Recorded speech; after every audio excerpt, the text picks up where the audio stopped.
Asibingelele mbukolani KZN TV sikwamukela uhlelo lethu namhlanje lwengqikithi igama lami nguNokuthula Mabika Mthethwa ubukela uhlelo lengqikithi and uyazi ke mbukela ukuthi njengamanje siqala inyanga yabantu besifazane sihleli nabantu besifazane sikhuluma nabantu besifazane abantu besifazane are going through a lot izinto abazenzela abantu besifazane bezenzela eSouth Africa esinye sezizathu why sinenyanga yabo because fanele be celebrate. We've seen abantu besifazane bekhulisa izingane ngabodwa nobaba bengekho. Kwesinye isikhathi beshonile, kwesinye isikhathi bekhona but bengekho. We've seen amakhaya engawi umuntu wesifazane ekhona. We've seen imisebenzi ikhuphuka ama-profits abakhona emsebenzini ngenxa ukuthi kukhona umuntu wesifazane. Nasensimini yase-Eden sabona uNkulunkulu ethi akuhle ngenxa ukuthi kushoda umuntu wesifazane. Kanti uyini umuntu wesifazane? 03578988855 Nokuthula @1kzntv.co.za.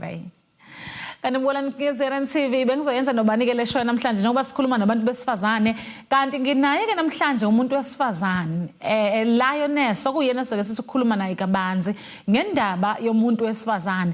Yabona masikhuluma ngomuntu wesifazane sikhuluma ngenye into. Asikubingelele sikwamukela hlelweni. Sawubona sisi Nokuthula. Niyaphila? Siyaphila njani? Sikhuluma ngomuntu wesifazane and into engiyithanda kakhulu ukuthi usunane movement la sithi ake sakhe sibuilde umuntu wesifazane but before singene lapho ake sitshela ababukeli ukuthi umama ubani soke kumnendawo. Okay, nginibingelele babukele emakhaya. Lo okhulumayo uNobuhle uMesisi Nqulunga wakhona khona lapha eRichards Bay. Right.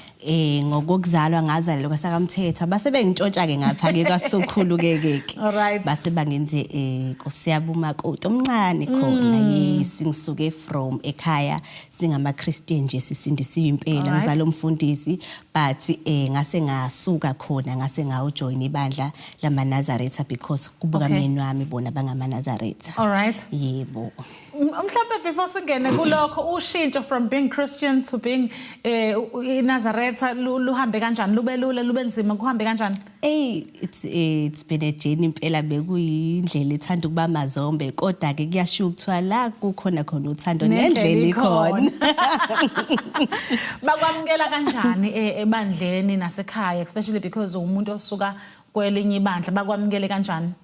Bangamukela bona kodwa kubuye kube nalokho phela ukuthi abangazi ukuthi yabona ngumuntu kanjani safane enebe ngibanikeza isikhathi sokuthi nabo bengifunda ukuthi ngumuntu kanjalo nathi sifundane yabo but kwahamba kwesikhathi sabona ukuthi nokuyenzeka nami ngiyalandela ngiya-attenda ngiya-enjoya futhi ngi-attend nanemgidi kanjalo makusuke kunemhlangano nami ngihambe ngo-attenda futhi nje ngezwe abantu bengijabulela nje bebona lo makoti yabo kwamnandi nje angibonanga lutho lubi mina. So ngiyazi futhi ukuthi kune movement obe usuyiqala yabantu besifazane ibizwa ngokuthi iyini le movement nokuthi uyiqale ngenxa yani?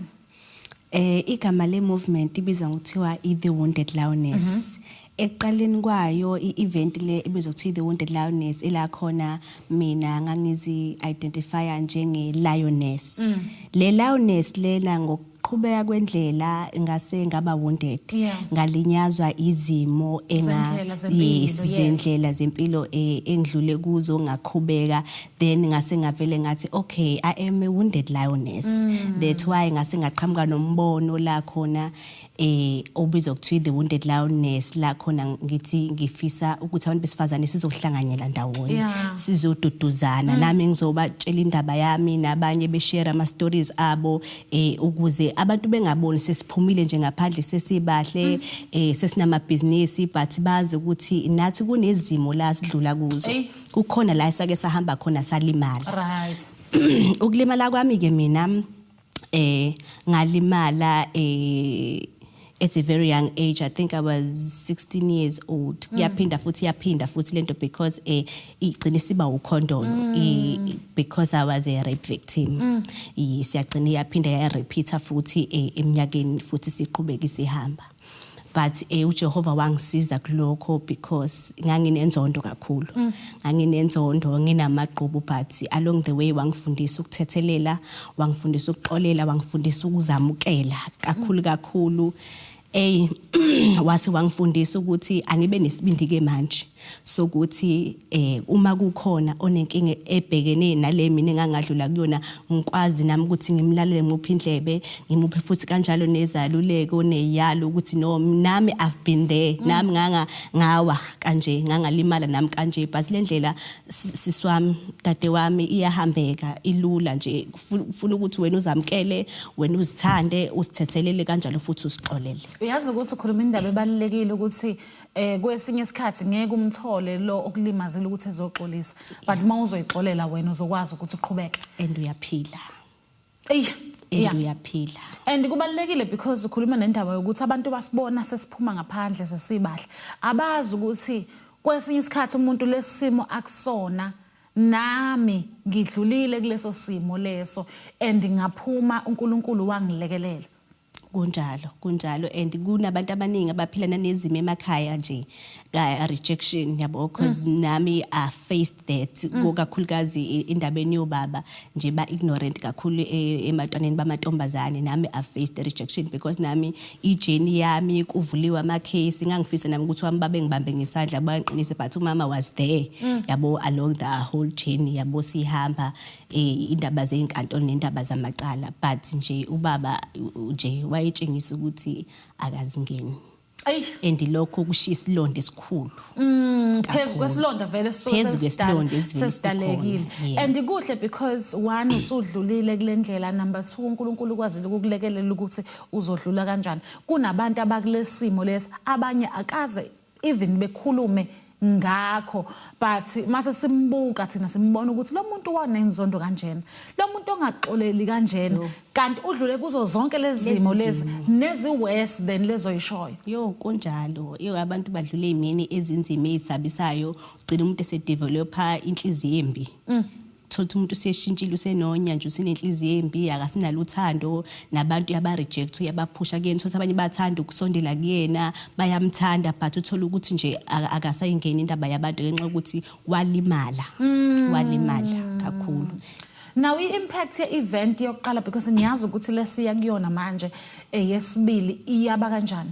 I-impact ibenkulu kakhulu ekuboneni kwami lokho ukuthi ibenkulu kakhulu ingenxa yokuthi baningi abantu besifazane ababengibhalela abasizakele yes abasizakele esho umuntu uthi yazi mase sinqolonga sesinobuhle ngisizakele njengamanje sengiqala ibusiness lami njengamanje sengifundile ukusave njengamanje I've registered my business ngenxa yokuthi ngiyile kuleya event le umunye sengifunda ukuthethela nami bekune stepmother sami ebesingikhulise kanzima singiphatha ngesankahle kodwa njengamanje sengikwazile ukuthi egcineni ngicine sengikwazi ukuthi ngimthethele ngenxa ukuthi nga-attenda leya event leya ukhona nje umunye owakwangibhalela wathi ngiwuthisha omkhulu wasesikoleni thizeni ngiyazi ukuthi umntana wami omncane kodwa nginenkinga ngifisa ukubonana nawe nginenkinga nginemali nginomuzi omkhulu nginestezi nginemoto but anginayo confidence nje angikwazi ukuthi nami ngiphume ngifake inwele ngifake makeup ngomuntu osifazane ngizamukele nje ngenxa yezimo nayadlula kuzo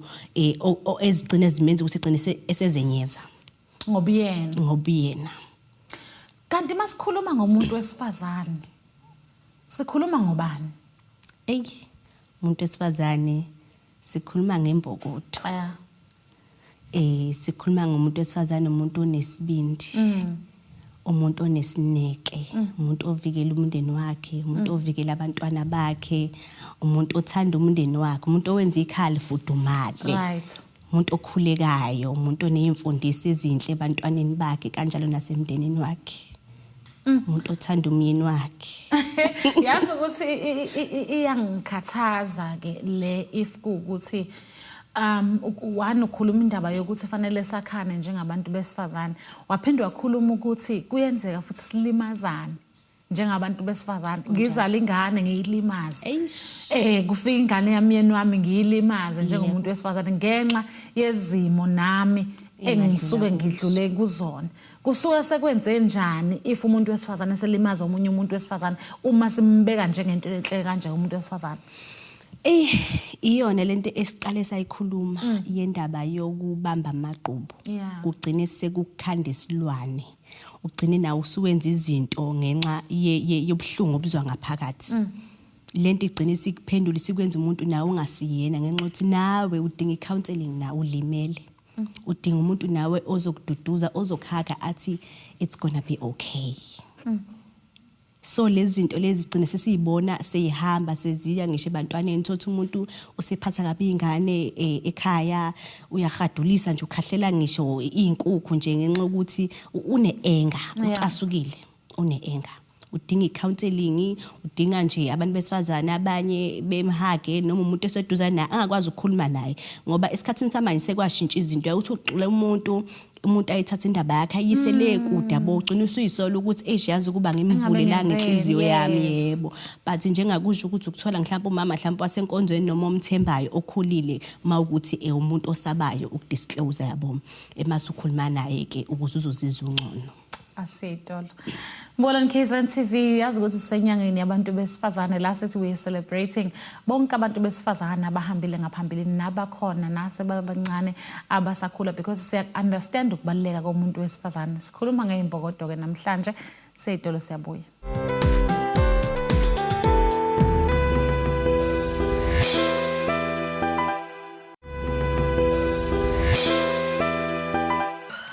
Asiphinda sikwamukela Mkolani KZN TV sabukela ihlelo lenqikithi sikhuluma nomuntu wesifazane ngenyanga yabantu besifazane sesichazelele kumama ukuthi umuntu wesifazane ubani sikhuluma nomama osamncane la ukhuluma izinto ezibalekile ukhuluma ngomuntu wesifazane nokubaleka komuntu wesifazane ekhaya we've seen umuntu wesifazane enza izinto ezinhle kodwa futhi we've seen umuntu wesifazane enza izinto ezimbi so akamuhle sonke isikhathi kunjalo. Uthini mama? Impela abantu besifazane abanye benza izinto ezimangazayo uzibuza ukuthi umuntu wesifazane ngempela uyenze kanjani into enje. Yabo nje nami myself nami I'm raising abantwana. Abantwana bakamyeni wami. Yes. Yebo. Abanye abantu besifazane siyasibabona uthola ukuthi omunye abantwana uyakwazi ukuthi bahlukanise egcekeni. Athi laba bami ebatreat special thothi laba abanye unezinto azobanikeza zona abanye abaswishe kuzo abanye baya benza izinto ezimangazayo emazingeni ukuthi abanye abantwana engabaphakeli ngisho ukudla kodwa laba baphakele bafihlele ethi yani nekamereni idlani niqede la mase niqedile niphume senisula imlomo ningasho kulabuthi kade nidla afihle ngisho isinkwa afihlele ezinye ingane ukuthi zithole lezi zakhe labanye abantwana bona bengayitholi leyo nto lo igcina isikhanda isilonda ngisho einganeni ikhula ingane nenhliziyo ikhula ilimele nazo yebo ikhula ilimele ingane kanti linyazwe womunye nayo limele even na kuma social media siyabona kakhulukazi kuma social platforms ko ladies house abantu abakakhulu lapha ko bullying abantu besifazane babhulisha abanye babantu besifazane futhi indaba nje ezimbi yibo phambili abayichithayo emakhono okuhle we don't celebrate that but makhona indaba ezimbi ithina esithi nje sigijimisa phambili yebo sihambise phambili we screenshot we are sharing laughing sihleka ama downfalls abantu nje abantu besifazane ke labo ke they can be very evil yazi ukuthi ngike ngizwe abanye bethi ingane zithi ithakathwa uma wazo ekhaya egcekeni uma wazo oyizalayo and you think ukuthi kanti umuntu wesifazane uyini umuntu onjani inzima kakhulu indaba yasemakhaya ngoba kunjalo kakhulu indaba enizobuthakathi uthola ukuthi abantu besifazane uthotho omunye ubona nje ngisho ingane zakamakhelwane ukuthi ezakhe ingane ayiphumeleli athi okay ngoba ezama ayiphumeleli ezasibanibane ziya graduate ziba ama lawyers zithenga imoto ahambe eyegogogo athi nje ngizobalungisa ngizobafixa laba thola ukuthi ingane zakamakhelana ayisaphumeleli seginqika imoto sekwenza izinto ezimbi ngenxa yomuntu wesifazane ohlele kokulinda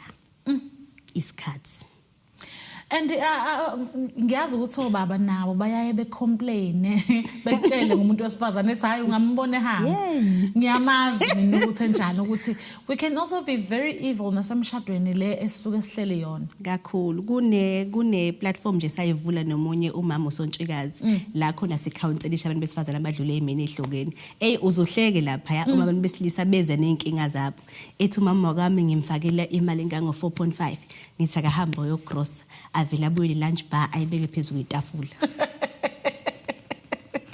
indlela nje abantu besifazane abayiyona.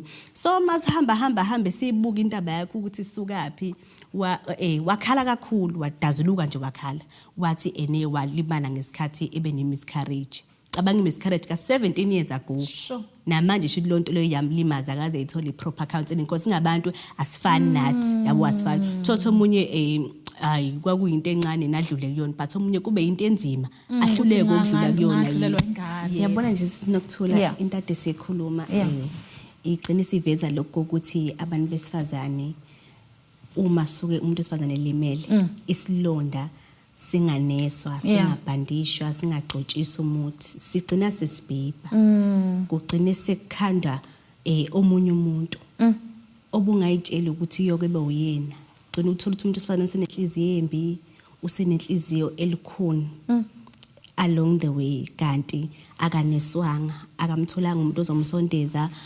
amhage amlalele amnikeza isikhathi amnikeza isikhathi because isikhathi nje nokunikeza indlebe umuntu kukodwa kubalekile kakhulu ukudlula yonke into.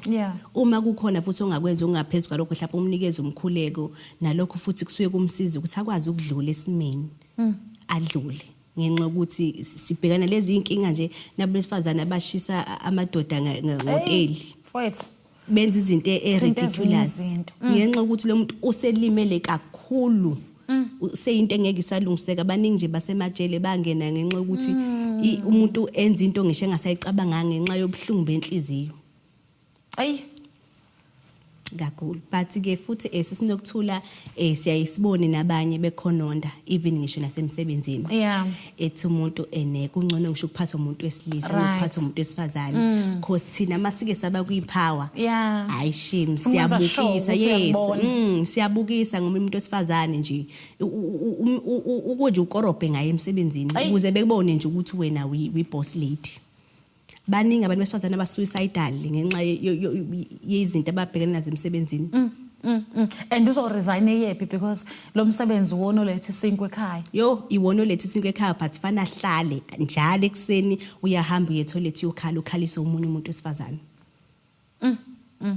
Ngisho lento esayibona even ngisho nasemabandleni omamfundisi bayalimala yabona omamfundisi mahle kuthiwa siyababeka la sithi abavule ifuba bakhulume izinto ababhekana nazo ngabanye abantu befazane hayi bengasidindi isililo sisinokuthula because they are going through a lot and for some reason omunye umuntu wesifazane akabesazi sifanele iphathe kanjani phambi kwabanye abantu. Yebo umbona usegqoka ngendlela engafanele mayizokhuluma nomyeni wakho uyangilimaza but ngizothini ngoba uyiclient ifanele ezothenga la ekhaya ukuze silale ezidlile ukuze sigcine silale ezidlile futhi lokho angempela ngoba nje omunye wenza ngamasomethi nje hayi ngizomlaya nje ngingamlaya mina yini njalo ukuba umuntu wesifazane onama characters amabi because simchazile eqaleni ukuthi umuntu wesifazane muhle umuntu wesifazane egolide imbali kodwa futhi bakhona abesifazane abenza izinto ezimbi ezikhohlakele uzothi umuntu wesifazane uzala ingane yakho ngeyakhe but wahamba wayiphosa emgqonyini thola ukuthi thu iqobile umuntu wesifazane uvela uthi hayibo umuntu wesifazane engazala ingane ngeyakhe aphinde futhi ayiqobe kanjani kwenzeka kanjani lokho. Yazi ukuthi I've been following i-case ya lengane lo mama oyikhalathi kuze kube manje akakhulumeli ukuthi ingane ephi but bayasho ukuthi kuyasoleka ukuthi wayidayisa ingane ukuthi njengabantu besifazane sometimes we can be very evil kakhulu if kuukuthi naseyinganeni zethu sizokwenza izinto enje but siyambonga uNkulunkulu ukuthi asilethela ama movements akanje athi asihlangane sikhulume lento yokuthi kuyenzeka vele ulimale but uyithola usulimenza abanye abantu. Now iyiphi indlela njengomuntu wesifazane engizosizakala ngayo na uthe event izobe nini? Izobe ingomhla 31 August khona lapha eRichards Bay evini bezothiwa eMcrystal airport. Bona KZN TV ngomhla ka-29 mhla ka-31 yes sibiziwe abantu besifazane ngomhla ka-31 sibiziwe awukwazi ukusinda kukho konke uyazi nawe indlela olimele ngayo uyazazi nawe izinto ongayikhulumile. Kunabantu besifazana abazokhuluma mhlambe lokho ukulimazela. Into engithanda kakhulu ngale event izobe empowerisha futhi umuntu wesifazane ngenxa ukuthi ngiyazi ukuthi abanye abasebenzi, abanye obaba babavumeli ukuthi besebenze. Kodwa kunezinto ekuzobe kukhulunywa ngazo lapha nezukuthi ungaliqala kanjani nawe ibhizinisi mhlawumbe uliqale online ukuze ungaphumikela ekhaya mhlawumbe nje umise umkhukhu la egate udayisa ama chips ukuze ukwazi ukuthi uyithengele makeup uyithengele inwele nawe uphumbe umuntu wesifazane obe right. Asenze sure ukuthi siyaya ke lapha na kwi event la sobe sikhuluma khona sakha umuntu wesifazane insimbi ilolenye Sayidolo Siyabuya.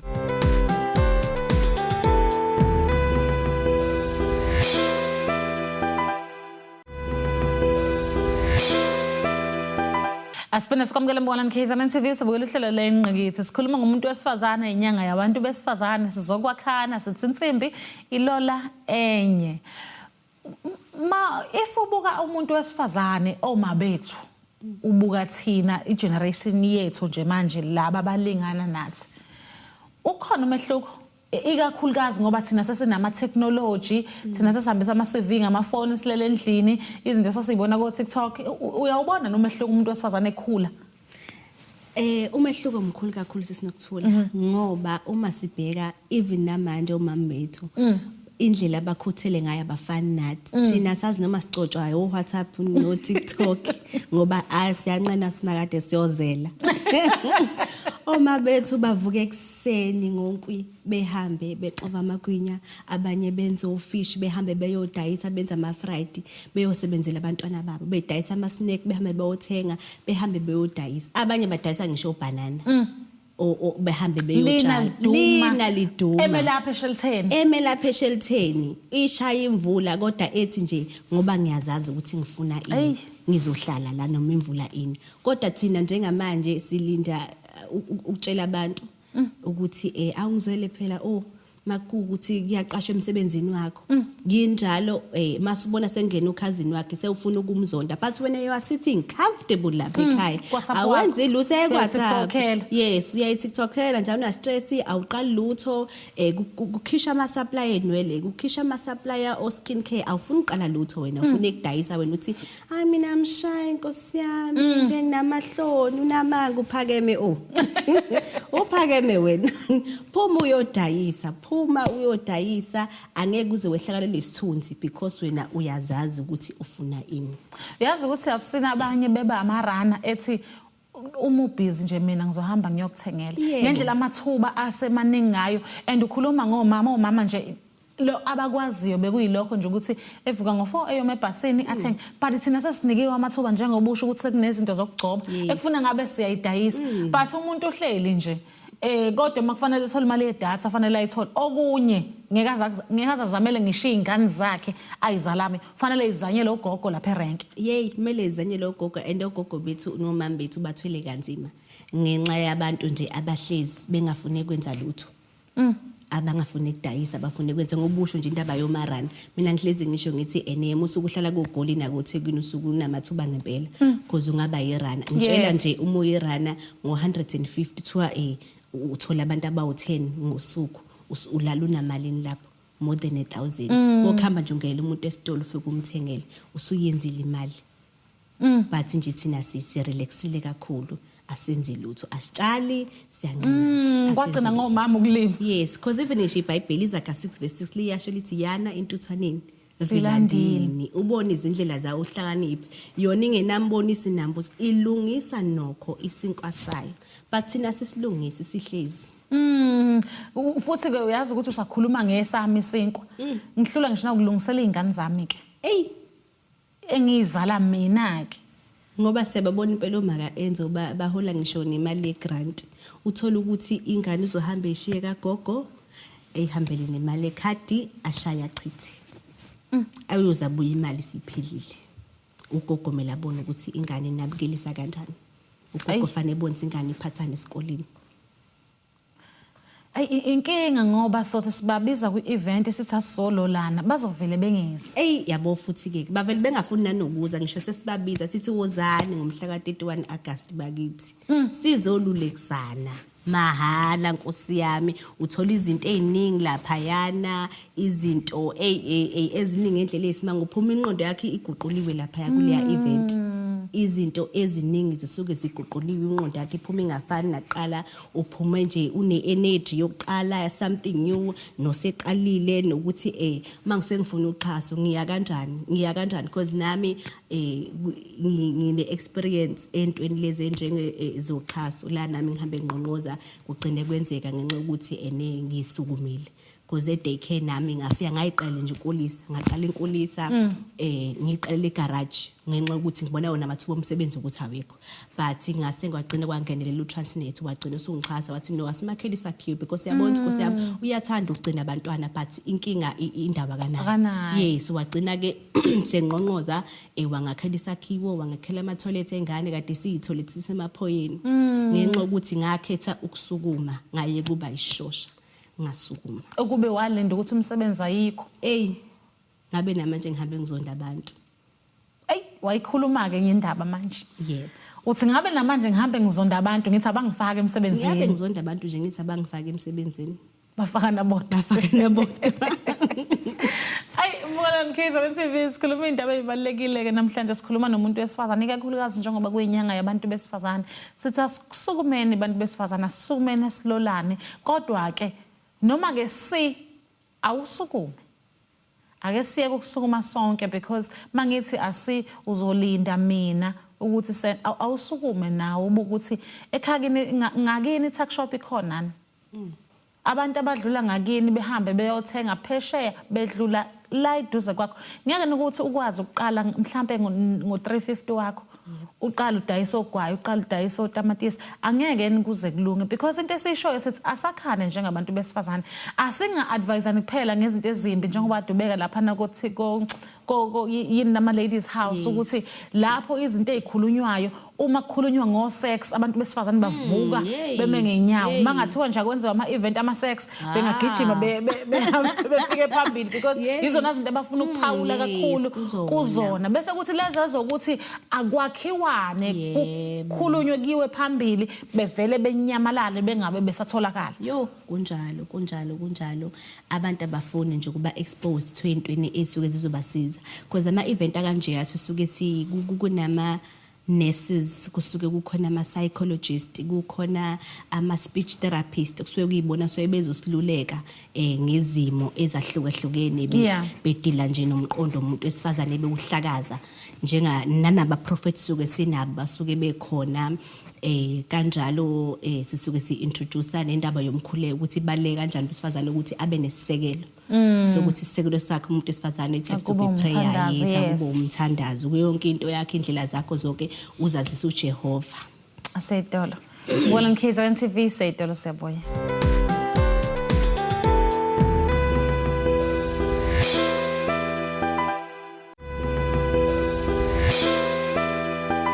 Asifuna sikwamukele Mbolan Kaizer TV sabe kulihlelo lenqikithe sihleli naye umama namhlanje uyena sikhuluma naye sikhuluma yona indaba yomuntu wesifazane nokubaluleka nje kokuzazi njengomuntu wesifazane ungatholakali uhambe uginqika ngoba nansi enye into esibulalile indaba yotshwala we are not saying ukuthi abantu abangaphuzi sithi abantu abangayikhohlwa but mase kunesidakamizwa kubhlungu ukubona umuntu wesifazane eseginqika ngalolu hlobo eseyinto edlalwa abafana ngenxa yokuthi ubethu ungene ezintweni ngotshwala ayikonjalo kugcine sekudabukisa because umuntu wesifazane masuke engene edakamizweni kanjalo uba ignorant nje akanakilutho neglect ingane thola ukuthi useyahamba uyocingwa ngisho emathaveli omunye ucingwa yizingane zakhe ecingwa yizingane zakhe thothi naseyibelethene Nkosi yami ziyocinga umama zihamba ziyocinga umama kasabuyi usena 5 days umama kasabuyi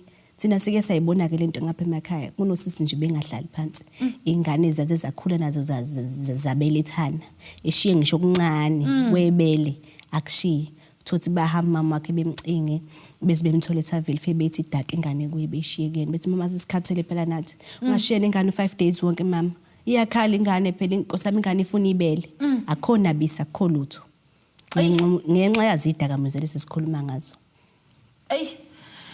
Yeah, and abanye mawuthi uyababonisa bakutshela ukuthi ngoba nakho kuyiposition engconywana.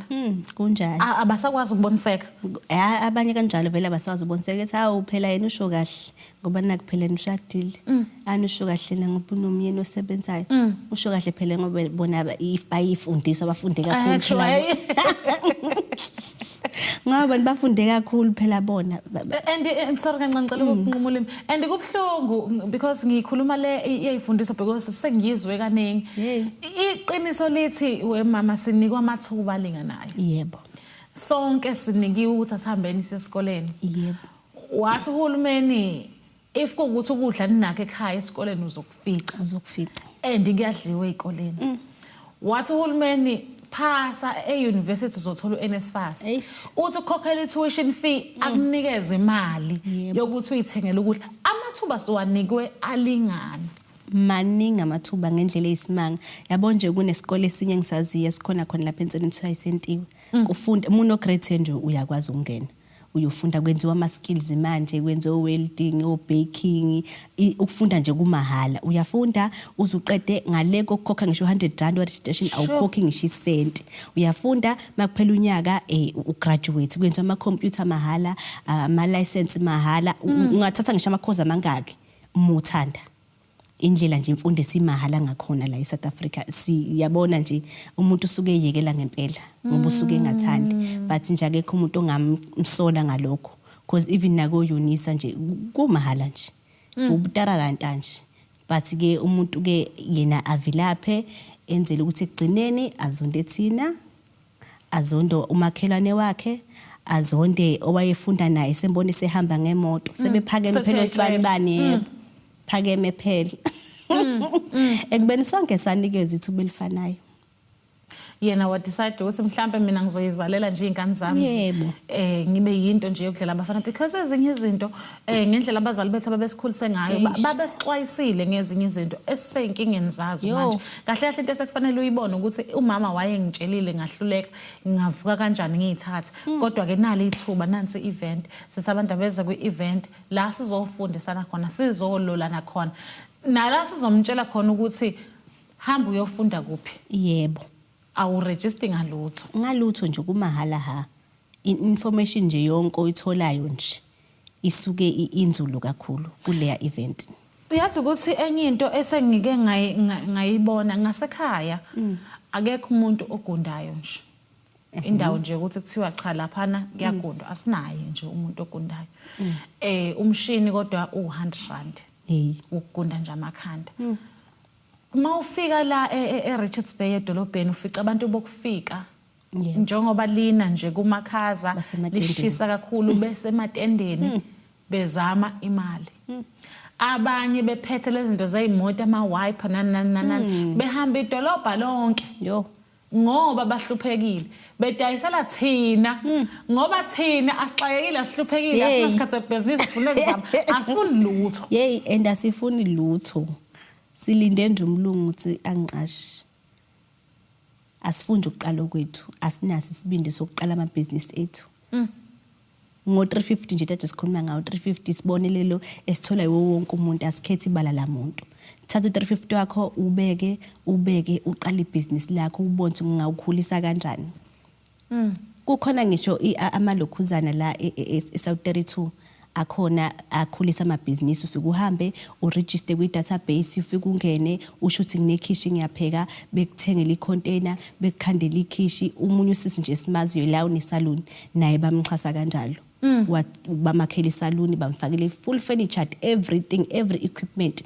bamthengela yona ngisho udayisini they stock for you inwele amathuba nje amahala uhamba uyobhalisa nje mahala akhokhiswa imali kuningi kakhulu sobe sekukhuluma laphana ngomhla ka31 kwi-event yama Wounded Lioness uma mkhuluma indaba ebalekile ukuthi mawubona ukuthi umoya wakho uphukile kwesinye isikhathi awazi ukuthi yini ephula umoya wakho kanti mhlambe ukungathola umsebenzi sekuthe take a toll on you sekusinda emahlombe ukushiwa umyeni mhlambe awurealize ukuthi kukulimaze kangakanani ukuhlunyezwa abazali stepmother stepfather awubonanga ukuthi kukulimaze kangakanani mhlambe kukwenze lento oyiyo namhlanje ukuthi ngifuna ukuhlala ekamereni ngivale ngingakhulumi namuntu kungaboni umuntu.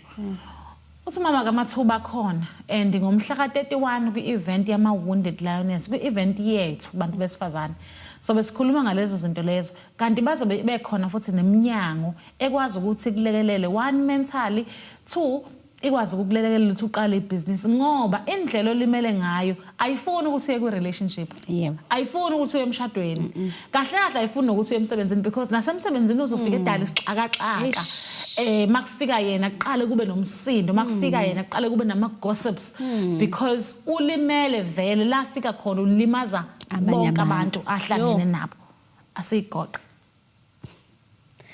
Kubalulekile kakhulu ukuthi abantu besifazane bewa-attend ama-event akanje ngoba sesichazile ukuthi kuzobe kuneminyango ehlukahlukene ezobe lapha abantu besifazane psychologically, mentally and physically. Sichoshisana futhi kanjalo nasemabhizinisini, nasemfundweni, kanjalo naseregistereni ne-compliance yokuthi kade omunye ethi kade ngase ngiregister, kade ngase ngizama ukufaka kanti izinto zakho ziyashoda. So sichoshisa no ukuze izinto zakho zibalance yenza ukuthi nokuthi uhambe uyufaka neminyango izobe ikhona ikhulumana nathi ngayo yonke ama-angle ebhizinisi ongawacabanga. Uzophuma nawe une-idea ukuthi ufuna ukwenza ini nobe ngakabi nayo i-idea ukuthi ufuna ukwenza ini, uzophuma isazi ukuthi no ngiyaphuma ngithanda ukuqala ukuthi asedolo. Mbukela KZN TV masibuya sobe singena esigabeni sokugcina sohlelo lwethu.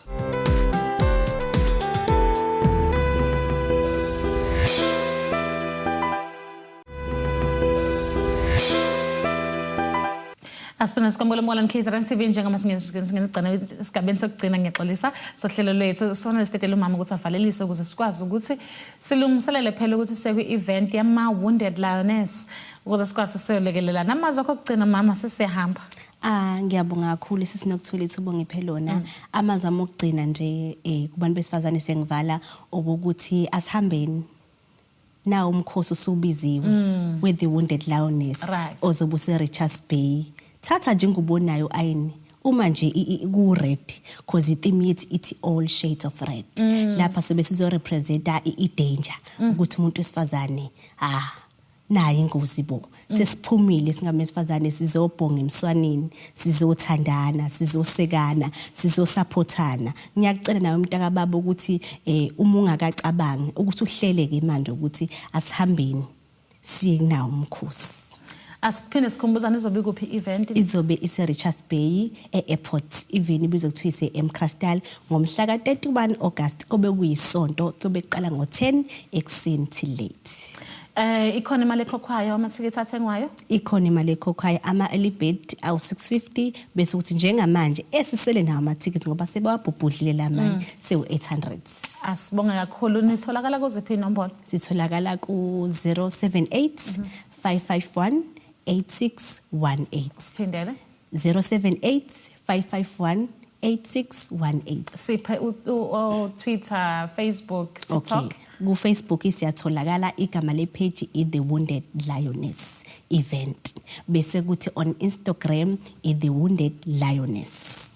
Ama-page ethi labo sitholakala kuwo. Ku-TikTok ukhona futhi ngiyazi? Yebo ngikhona futhi naku-TikTok igama lami uNobuhle Dumekude S. Asibonge. Siyabonga kakhulu. Asibonge Mbukela KZN TV, sibonga kakhulu Crayon KZN TV yenze inhlelo zethu zibe impumelelo. Sithemba ukuthi nijabulele uhlelo lethu lanamhlanje. Mina nawe ke sibonana ngomhla ka-31 lapha ne-airport e-Richards Bay ukuze sikwazi ukuthi sibone ukuthi singalekelelana kanjani. Siyanthanda nibe nosuku oluhle.